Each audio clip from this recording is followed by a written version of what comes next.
समस्यामा पनि सम्भावना देख्दैछु। रेडियो सुन्दै म सिक्दैछु।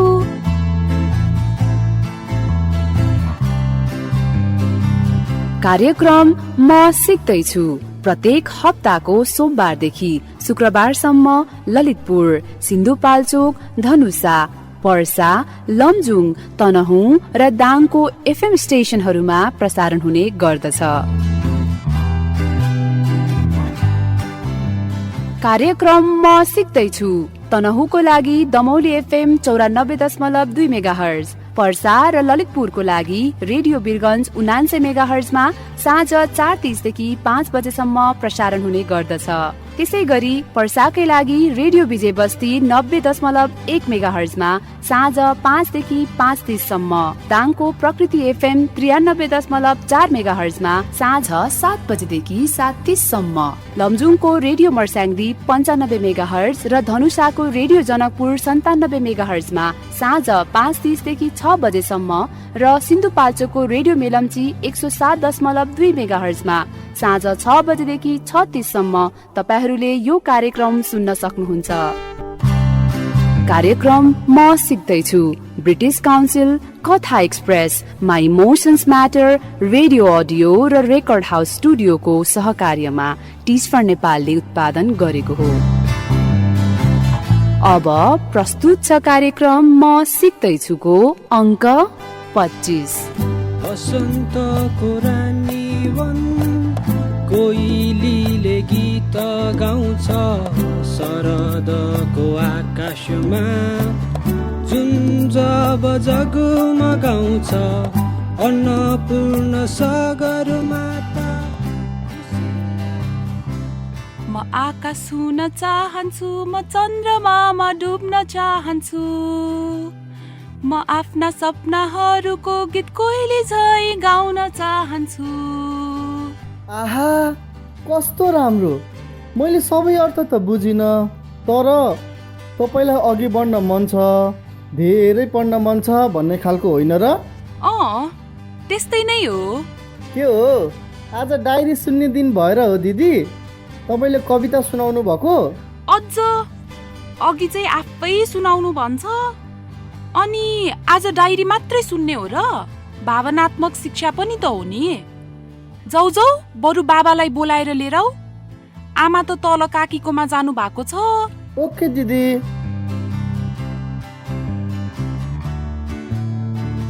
साथीहरू, तपाईहरूलाई मेरो कविता कस्तो लाग्यो? लेख्ने प्रयास गर्दैछु। तपाईहरू पनि लेख्नुहुन्छ होला नि है? कथा, कविता, चुटकिला, नाटक, गीत, जे मन लाग्छ त्यो लेख्ने गर्नुहोस् है। अनि आफ्नो आमा बाबा साथीहरूलाई पनि सुनाउनुहोस् है। दिदी, आज रितु दिदी र रजत दाई मिलेर के सिकाउनु हुन्छ थाहा छ र तपाईँलाई? आज चाहिँ हामी कसरी सधैँ खुसी हुने भन्ने कुरा गर्नुहुन्छ। सधैँ खुसी रे? यस्तो पनि हुन्छ र? अब त्यस्तो हुन्छ कि हुँदैन?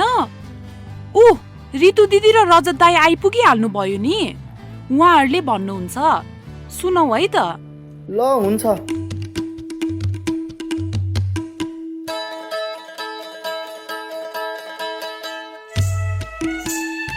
नमस्ते प्यारा भाइ बहिनीहरू, एकदम न्यानो अभिवादन सबैलाई। म रजत दाई।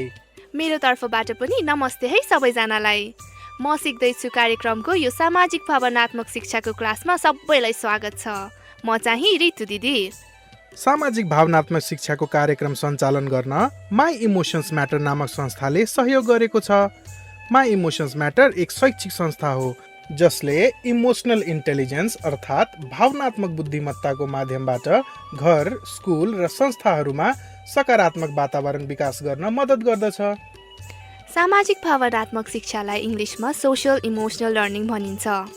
यो शिक्षा हामी हाम्रो घर, परिवार र साथीहरूको भावनालाई बुझेर एकअर्कालाई माया र सहयोग कसरी दिन सक्छौँ त भन्ने बारेमा हो। यसमा हामी आफ्नो भावनालाई कसरी बुझ्ने, कसरी व्यक्त गर्ने र अरूको भावनालाई पनि कसरी बुझ्ने बारे कुराकानी र अभ्यासहरू गर्नेछौँ। हामीले सधैँजसो आज पनि तपाईहरूको लागि एकदम रमाइलो अभ्यास लिएर आएका छौँ। हो भाइ बहिनीहरू, कापी कलमको साथमा रेडी भएर बस्नुहोस् है। आज सिकेको कुराहरू आफ्नो कापीमा लेख्नु। केही कुरा रमाइलो लाग्यो अनि केही सोच विचार गर्नुपर्ने खाले आयो भने पनि लेख्नु है। आज तिम्रो दिन कस्तो भइरहेको छ ऋतु? के कस्तो महसुस गरिरहेको छौ तिमी? म त आज निकै उत्साहित छु। तिमीलाई चाहिँ कस्तो महसुस भइरहेको छ नि आज? म पनि खुसी छु। रजत, भाइ बहिनीहरूलाई अचम्म लाग्छ होला है, हामीले जहिले पनि खुसी छौँ, उत्साहित छौँ भनेको सुन्दा। लाग्छ होला नि, तर हामी पनि सधैँ खुसी भएको भन्दा पनि दुःख लाग्दो समयमा पनि आशावादी भएको हो। र आज हामी भाइ बहिनीहरूसँग पनि कसरी गाह्रो समयमा हरेस नखाई आफूलाई हौसला दिन सक्छौँ त भन्ने बारेमा कुरा गर्दैछौँ, होइन त? हो नि भाइ बहिनीहरू, हामीलाई पीर, चिन्ता, डरको भावनाहरू आउँछ, तर त्यस्तो समयमा पनि निराश हुनुभन्दा आफूलाई हौसला दिएर आशावादी हुन सक्नुको एउटै कारण हामीले सकारात्मकताको अभ्यास गरेकोले हो। अब के हो यो सकारात्मकता अर्थात् पोजिटिभिटी भनेको? जहिले पनि सकारात्मक हुने हो त? नराम्रो अवस्थालाई पनि राम्रै भन्ने हो त? एकैछिन सोचौँ है त।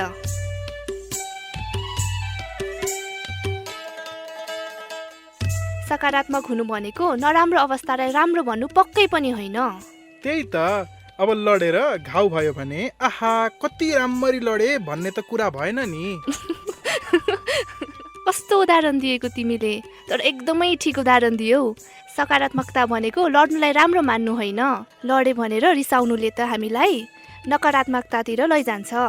एकचोटि सोचेर हेरौँ त, रिस गरेर दिक्क मानेर कहिले हामीलाई फाइदा हुन्छ त? हुँदैन नि।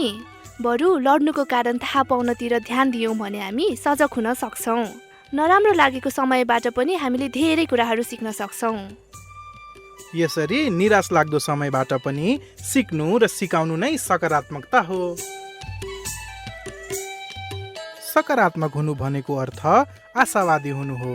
हाम्रा आवश्यकता, इच्छा पूरा भएको बेलामा त हामी खुसी नै हुन्छौँ, तर आफ्ना चाहनाहरू पूरा नभएको बेलामा पनि आशावादी हुन जरुरी हुन्छ। उदाहरणको लागि लकडाउनकै समय हेरौँ न त है। रजत, तिम्रो लकडाउनको अनुभवलाई सुनाउ न त। 2-3 वर्षदेखि दिनकै स्कुल जाने बानी लागेको। स्कुलमा भाइ बहिनीहरूसँग कुराकानी पनि हुन्थ्यो, साथीहरूसँग भेटघाट पनि हुन्थ्यो, तर एक्कासी लकडाउन हुँदा दैनिकी नै परिवर्तन भयो।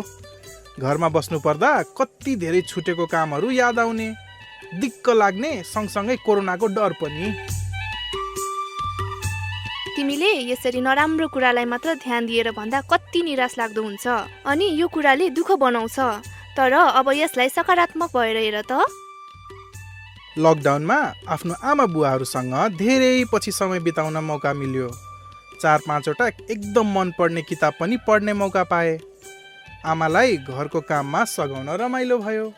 ल, अब तिमीले यसरी भन्दा आशावादी सुनिन्छ अनि खुसी पनि लाग्छ। साँच्चै भन्ने हो भने हामीलाई जस्तो सुकै नराम्रो लागेको समयमा पनि केही न केही राम्रो त भएकै हुन्छ। ऋतु, सकारात्मक हुनु त एकदमै गाह्रो कुरा हो नि त।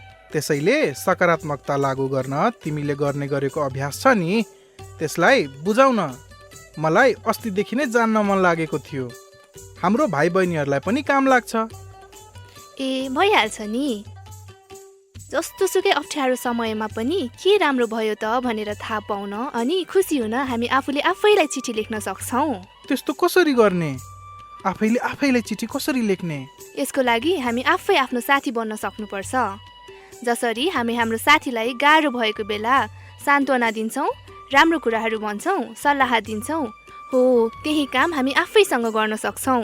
आफ्नो साथी बनेर नकारात्मक र निराश भइरहेको बेला के कुरा चाहिँ राम्रो भइरहेको छ र के कुराले हामीलाई खुसी बनाउँछ भनेर एउटा पत्र लेख्ने। ओहो, एकदम जान्न मन लाग्यो मलाई यसबारे। तिमीले आफैलाई त्यसरी लेखेको चिठी छ भने मलाई सुनाउ न त। ल हुन्छ।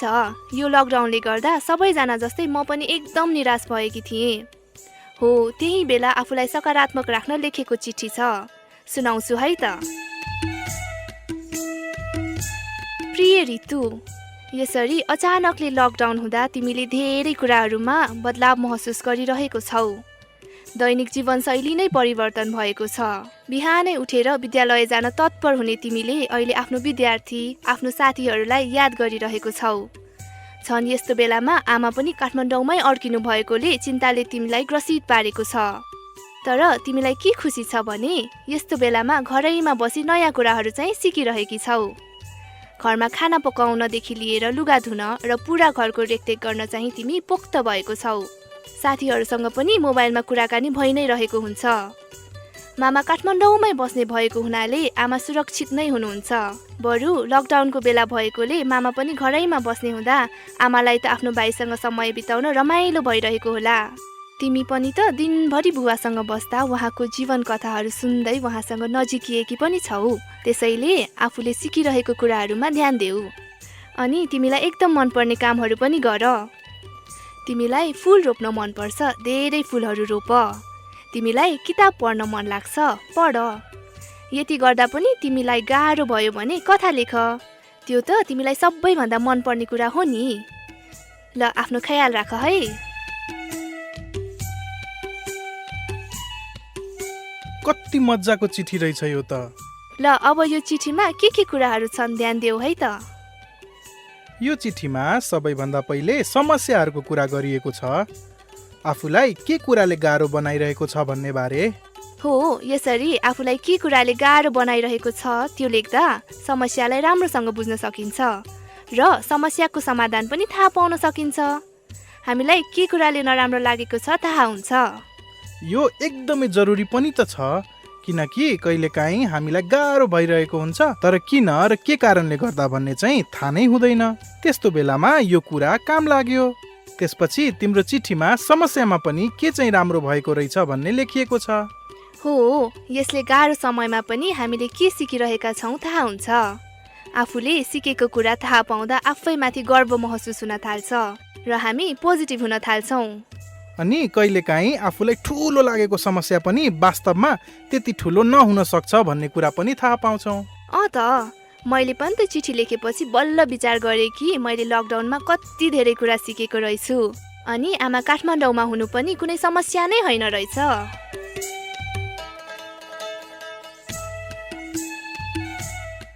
ल अब जाउँ चिठीको अन्तिम तर एकदम महत्त्वपूर्ण भागतिर। आफूलाई नराम्रो लाग्दा पनि कस्तो कस्तो कामले खुसी दिन्छ भन्ने कुरा। हो, यो कुरा एकदमै महत्त्वपूर्ण छ। हामीलाई के काम गर्दा खुसी अनि रमाइलो लाग्छ भन्ने कुरा थाहा पाइराख्न जरुरी हुन्छ। नराम्रो लागेको, चिन्ता लागेको बेला हामी चिन्तामै ध्यान दिन्छौँ र आफूलाई मनपर्ने काम गर्न बिर्सिन्छौँ, जसले गर्दा हामीलाई झनै नराम्रो लाग्छ। त्यसैले आफूलाई कस्तो कस्तो कामले खुसी दिन्छ भन्ने पनि सम्झना दिइराख्नुपर्छ। साह्रै काम लाग्ने रहेछ नि यो चिठी लेख्ने अभ्यास त। हो नि, तर हामीले के चाहिँ बुझ्नुपर्छ भने नि, यसरी चिठी लेख्दैमा सबै समस्या समाधान हुने होइन। यसले समस्यालाई राम्रोसँग बुझ्न सिकाउँछ, गाह्रो समयसँग जुझ्न सिकाउँछ। हौसला नहार्न र आशावादी बन्न चिठी लेख्ने अभ्यास निकै काम लाग्छ। ल अबदेखि म पनि यो अभ्यास गर्छु। हुन्छ, अनि मलाई पनि सुनाऊ है त। भाइ बहिनीहरूले पनि यो हप्ता आफूलाई एउटा चिठी लेख्नुहोला अनि आफ्नो चिठीमा यी 3 कुराहरू चाहिँ राख्नुहोस् है। 1. अहिले आफूलाई के कुराले गाह्रो भइरहेको छ। 2. अहिले आफूले के सिकिराख्नु भएको छ। र 3. आफूलाई के कस्तो काम गर्दा खुसी बनाउँछ। छ नि ऋतु, यो आफूलाई रमाइलो लाग्नेमा चाहिँ काम नै लेख्नु पर्ने हो। ए होइन, काम नै भनेको होइन। आफूलाई मनपर्ने खाना पनि हुनसक्छ, गीत सुन्ने पनि हुनसक्छ, कुनै ठाउँमा जाने पनि हुनसक्छ, जे पनि हुनसक्छ। ए बल्ल प्रष्ट भए म त। ल अब घर गएर मैले आफ्नो डायरीमा कम्तीमा एउटा चिठी चाहिँ पक्कै पनि लेख्छु। तर आजको लागि बिदा माग्ने समय भइसकेछ। ओहो, तिमीले घर भन्दा पो याद आयो, हामी त जाने बेला पो भइसकेछ। हो त, त्यही भएर त घर गएर भनेको नि। ल आजको लागि बिदा माग्छौँ, तर तपाईँहरू चाहिँ कतै नजानु होला। अब रतन दाई लकडाउन डायरी लिएर आइहाल्नुहुन्छ। सुन्दै गर्नुहोला, म सिक्दैछु। अहिलेको लागि बाई बाई। आफ्नो भावनाहरूलाई बुझ्दै गर्नुहोस् र एकअर्काप्रति माया बाँड्दै गर्नुहोस्। अनि सकारात्मक हुन चिठी लेख्ने गर्नुहोस् है। म र ऋतुको तर्फबाट तपाईँहरूलाई धेरै धेरै माया। By by.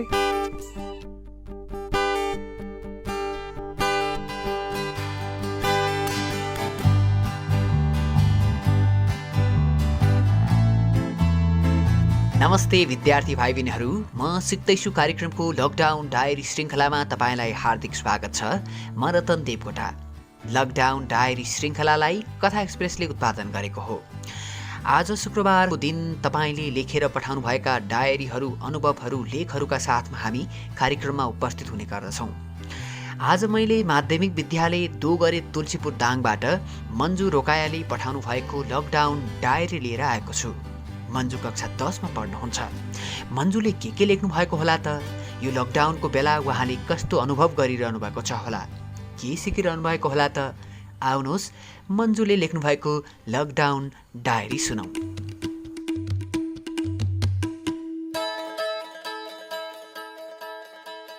विश्वभरि नै महामारीको रूपमा फैलिएको कोरोना भाइरसको कारणले गर्दा विश्व नै लकडाउनमा छ। संसारभरका शैक्षिक संस्थाहरू बन्द छन्।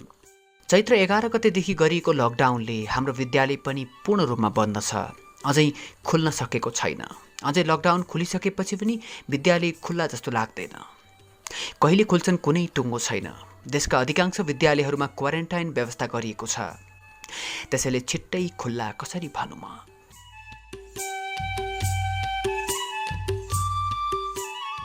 विद्यालयमा पठन पाठन सुरु भएर हामी विद्यालय जानेछौँ भन्ने मेरो मनमा आशा पनि छैन। यसरी विद्यालय खुल्छ भन्ने आशा मनमा नहुँदा मलाई असहज महसुस भइरहेको छ। चैत्र 11 गते लकडाउन जारी भयो। हाम्रो विद्यालय चैत्र 5 गतेदेखि नै बिदा भइसकेको थियो। मलाई याद छ, मैले चैत्र 6 गते कपडा धोएँ, आफ्नो कापी किताब मिलाएँ अनि बिदाको बेला घर जान्छु सोचेकी थिएँ। तर दिदी बिरामी हुनुभयो। त्यसै बखत दिदीलाई खाना पकाएर दिनुपर्ने भयो। दिदी बिरामी हुँदा मैले नै सबै काम गर्नुपर्थ्यो घरको। दिदीलाई निको भएपछि घर जानलाई लकडाउन एकदम कडा भइसकेको थियो। लकडाउन सुरु भएपछि दिन गन्दा गन्दै 1 महिना बितिसकेछ। सुरुको त्यो 1 महिना मलाई त 1 वर्ष जत्तिकै लामो लागेको थियो। पहिला पनि चैत्रमा 1 महिना बिदा हुन्थ्यो, तर त्यो बेला हामी घुम्न जान्थ्यौँ, रमाइलो यात्रामा जान्थ्यौँ, जसले गर्दा 1 महिना बितेको पनि पत्तै हुँदैन थियो। अहिले न त कतै जानु न कुनै रमाइलो नै हुनु। वैशाख महिना उकुस मुकुसमा व्यतीत भयो। यो कथा त मेरो मात्र होइन होला, म जस्तै लाखौं विद्यार्थीको कथा यस्तै हो कि फरक? विक्रम सम्वत 2077 साल वैशाख 1 गते नयाँ वर्ष। नयाँ वर्षको त्यो दिन घरभित्रै बित्यो। पुरै वैशाख महिना पनि घरभित्रै बित्यो। तर यो पालि चाहिँ मैले घरको धेरै काम गर्न सिकेँ। मैले केही कविताहरू लेखेँ, केही गीत, चुट्किला, गजल, गाउँखाने कथा, सामान्य ज्ञानहरू पढेँ, सिकेँ र लेख्ने प्रयास गरेँ। मैले लेखेको एउटा कविता तपाईँलाई सुनाउन मन छ आज। विद्यार्थी हौँ, विद्या पाउन तयार छौँ जहिले पनि, आमा समान सुख दिने तत्त्व यही जानी। विद्यालय हाम्रो मन्दिर, पवित्र ज्ञानको खानी, गुरु त्यहाँ जो भगवान छन् ज्ञानका सधैँ दानी। सत्य नै हो हाम्रो साथी, दया नै हो धर्म। सत्य नै हो हाम्रो साथी, दया नै हो धर्म। ज्ञान पाउनलाई जे नि गर्छौँ यही नै हो कर्म। ज्ञान पाउँछौँ, ज्ञान सिक्छौँ, ज्ञानकै प्रयोग गर्छौँ, कलमको टुप्पोलाई ज्ञानकै तेजले भर्छौँ। यसरी कविता, गीत लेख्दै, घरको काम सिक्दै वैशाख मेरो बितेर गयो। जेठमा मैले दिदीसँगै बारीमा तरकारी रोपेँ। दिदी र मैले फर्सी, भटमास, मकै अनि थुप्रै तरकारीहरू पनि रोप्यौँ। यो सबै कामहरू गर्दा मैले समाचार पनि दिनदिनै सुनिरहेकी थिएँ। यसै क्रममा रुकुममा एक दलित युवालाई मारेको घटनाले मलाई निकै दुखित तुल्यायो। अहिलेको 21औं शताब्दीमा पनि यस्तो अमानवीय मान्छेको व्यवहार देख्दा निकै चित्त दुखेर आउँछ, मन पोलेर आउँछ। आशा, अप्ठ्यारा र कठिनताका बीच फेरि असार आँगनमा आयो। असारको पनि हालत अरू महिनाको जस्तै थियो। अरू वर्षमा वैशाखमै पाइन्थे किताबहरू। यो वर्ष असारमा किताब विद्यालयले वितरण गर्यो। धन्न म विद्यालय जान सकेँ र किताब पाएँ। किताब लिएर आएपछि किताब पढ्दै, खेल्दै, काममा सघाउँदै दिनहरू बितिरहेका छन् मेरा। असार 15 गते धान दिवसको दिन दिदी र म रोपाइमा गयौँ। धान रोप्ने त्यो दिन दही चिउरा खाएको खुबै याद आउँछ। त्यही दिन मेरो विद्यालयको मिसले रेडियोमा पढाउने कार्यक्रम सुरु भएको छ भन्ने जानकारी दिनुभयो र रेडियो कार्यक्रम सुन्दै पढ्न लेख्नतिर लागेँ। अब विद्यालय गएर पढेको जस्तो नभए पनि केही सहज पक्कै भएको छ, सुनेर पनि सिक्न सकिने रहेछ, मलाई यही महसुस भएको छ। असारको झरीसँगै साउन आयो। साउन 1 गते मकर सङ्क्रान्ति थियो। मन दिदी मामा घर गयौँ, टिका लगायौँ। यही दिन बेलुका मलाई सरले फेरि फोन गरेर 5 गतेदेखि म सिक्दैछु भन्ने कार्यक्रम आउँदैछ भन्नुभयो। अचेल म यो कार्यक्रम सुन्दै सिक्दैछु। यो कार्यक्रममा शुक्रबार आउने लकडाउन डायरी कार्यक्रमले मेरो मन जित्यो अनि मलाई पनि आफ्ना अनुभव तथा भोगाइका क्षणहरूलाई लेखेर व्यक्त गर्न मन लाग्यो। आजका लागि मेरो लकडाउन डायरी यति नै। फेरि मेरा अनुभवहरू म लेख्दै जानेछु।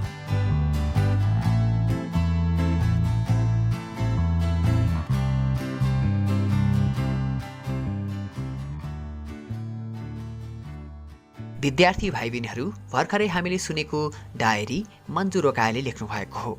यति मिठो सुन्दर डायरीका लागि मन्जु रोकायालाई हाम्रो तर्फबाट धेरै धेरै धन्यवाद र यसै गरी लेख्दै जानुहोला है भनेर हामी शुभकामना पनि व्यक्त गर्न चाहन्छौँ। विद्यार्थी भाइ बहिनीहरू, लकडाउनको बेला आफ्नो गाउँघर छरछिमेकमा तपाईँका आफ्ना विशेष सिकाइ तथा भोगाइहरू हुन सक्छन्, तर जसले लेख्ने प्रयास गर्नुहुन्छ नि उहाँको डायरी सबैले सुन्न पाउँछन्। अनुभव लेख्नेको अनुभव बाँच्छ, लेखेनौ भने बिर्सिएर जान्छ, हराएर जान्छ। त्यसैले जति सकिन्छ लेख्ने प्रयास गर्नुपर्छ। लकडाउनको बेला तपाईँले के गरिरहनु भएको छ, सजिलो अप्ठ्यारो के भइरहेको छ, के सिकिरहनु भएको छ, तपाईँको गाउँटोलको खबर कस्तो छ, दिनभरि के गर्नुहुन्छ लगायतका आफ्ना अनुभवहरू 450 देखि 650 शब्दमा लेखेर हामीलाई पठाउनुभयो भने तपाईँले लेखेको डायरीलाई हामी अडियो बनाउनेछौँ। तपाईँले लेखेको कुरा हजारौँ व्यक्तिहरूले सुन्नुहुनेछ। तपाईँको डायरी सुनेर अरू साथीहरूलाई पनि लेख्ने मनोबल दिनेछ। तपाईँहरूलाई पनि थप लेख्ने आत्मविश्वास बढाउँछ। त्यसो भए किन नलेख्ने त? त्यसैले लेखौँ र लेखौँ, लेखेर आफ्नो परिचय दियौँ। लेखेर मात्रै भएन, तपाईँले लेखेको डायरी हामीसम्म पुग्नु पनि पर्छ। तर कसरी? चिन्ता मान्नै पर्दैन। हाम्रो कार्यक्रमको ठेगानामा तपाईँले आफ्नो डायरी लेखेर पठाउनु भयो भने हामी प्राप्त गर्नेछौँ। expresskatha@gmail.com मा तपाईँले हामीलाई मेल गर्न सक्नुहुन्छ। यदि मेल गर्न तपाईँलाई असहज लागेमा तपाईँ हाम्रो फेसबुक पेज कथा एक्सप्रेसमा गएर मेसेज पनि पठाउन सक्नुहुन्छ। कथा एक्सप्रेस पेजलाई लाइक तथा फलो गर्नुभयो भने थप नयाँ कथाहरू सुन्न सक्नुहुनेछ। आउने शुक्रबार तपाईँ जस्तै साथीले लेखेर पठाउनु भएको डायरी लिएर आउनेछु। त्यतिन्जेलसम्मको लागि म कार्यक्रम प्रस्तुता रतन देवकोटा आज्ञा माग्छु। नमस्कार।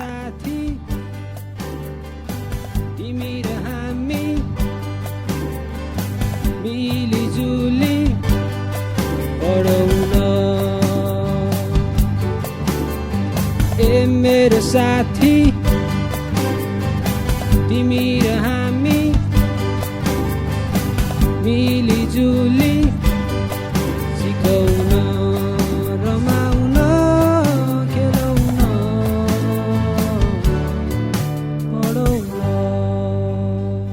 ओहो दिदी, तपाईँको भेट त मन्जु दिदीसँग हुनुपर्ने के? उस्तै राम्रो कविता लेख्नु हुने रहेछ। त्यही त, कति राम्रो थियो। विद्यार्थीको धर्म कर्म सबै भनेको पढ्नु सिक्नु नै त हो नि। साँच्चै दिदी, त्यो अघि आफूलाई ठुलो समस्या लागेको कुरा पनि कहिलेकाहीँ समस्या नै नहुन सक्छ भन्दा त मलाई अस्ति घडी बिग्रेको कुरा पो याद आइरहेको थियो। त्यो कुरा त नसम्झाऊ, तर त्यही कुरालाई विचार गर्यो भने नि तिमीलाई इङ्ग्लिस पढ्न मनपर्ने भएर घडी बिग्रिएकोमा नराम्रो लाग्दै पनि तिमी सकारात्मक भएको थियौ नि। अनि मैले त्यही बेला नै आत्तिनु हुँदैन रहेछ भन्ने कुरा पनि सिकेको थिएँ। ल, आज निकै रमाइलो भयो। मलाई त्यो आफैलाई चिठी लेख्ने कुरा चाहिँ ट्राई गर्न मन लागेको छ। मलाई पनि। बरु अहिले कार्यक्रम सकिएपछि लेखौ न है। हुन्छ। कार्यक्रम सकिने बेला नै भइसक्यो खासमा। ए हो पो रहेछ। लौ त साथीहरू, अब आजलाई म सिक्दैछु यति नै है। भोलि शनिबार आफूलाई मनपर्ने काम गर्नुहोस् है। घरको कामबाट एकैछिन भए पनि समय मिलाएर। हो, एकदम ठिक कुरा भन्यो सुरेशले। साथीहरू आफ्नो काम गर्नुस्, रमाइलो गर्नुस्, पढ्नुस्। हामीले यो उमेरमा जति सिक्नमा ध्यान दिन्छौँ त्यति नै हाम्रो जीवन सफल हुन्छ। ल दिदीको यो कुरासँगै अब सोमबार इङ्ग्लिस सिक्न भेटौँला। तर जानु अगाडि कोरोनाबाट बस्न मास्क लगाऊ, सामाजिक दूरी कायम गरौँ र समय समयमा मिच्ची हात धुने गरौँ। आफ्नो पढ्ने सिक्ने बानी जारी राखौँ। जीवनका प्रत्येक पलहरू महत्त्वपूर्ण हुन्छन्। बुद्धले भने चाहिँ एउटा पलले एक दिनलाई परिवर्तन गर्न सक्छ, एक दिनले एक जीवनलाई परिवर्तन गर्न सक्छ र एक जीवनले संसार नै परिवर्तन गर्न सक्छ। One moment can change a day, one day can change a life, and one life can change the world.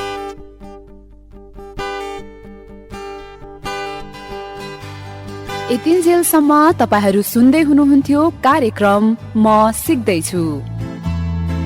कार्यक्रम म सिक्दैछु प्रत्येक हप्ताको सोमबारदेखि शुक्रबारसम्म ललितपुर, सिन्धुपाल्चोक, धनुषा, पर्सा, लमजुङ, तनहुँ र दाङको FM स्टेशनहरूमा प्रसारण हुने गर्दछ। कार्यक्रम म सिक्दैछु तनहुँको लागि दमौली FM 94.2 मेगाहर्ज, पर्सा र ललितपुरको लागि रेडियो बिरगन्ज 79 मेगाहर्जमा साँझ 4:30 देखि 5 बजेसम्म प्रसारण हुने गर्दछ।